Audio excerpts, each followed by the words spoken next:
And I knew that I wanted to come back here and serve the community that had served me growing up.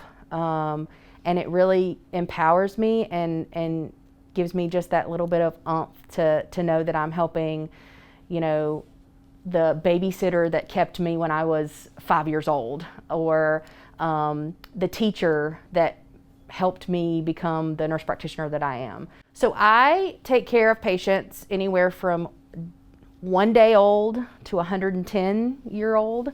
I manage chronic issues, diabetes, hypertension, high blood pressure, cholesterol.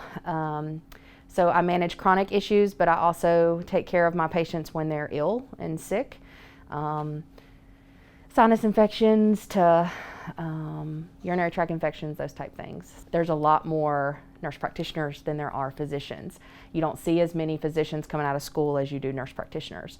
So the autonomy that we have and being able to do the similar things that the physicians do really help bridge that gap. I can sign a death certificate just like a provider can, or a doctor can, but I can't write an order for diabetic shoes for a patient. So it's kind of funny and ironic that happens, but it has to come from an MD. But that's really all that we see is a lot in primary care, orders and things like that. Sometimes a doctor has to sign it or sign behind me, but otherwise writing prescriptions, doing small procedures, contraception and things like that. Nurse practitioners have come a long way in doing that. So in this county, it's very large and kind of spaced out. I have patients that drive 35 minutes to see me at the very northern end of the county.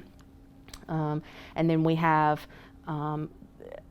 we're about 35 minutes from Boone, and between here and Boone, there's really not anything. There's pros and cons to working in a rural area, but I always think of it as more of a community sense, more tight-knit.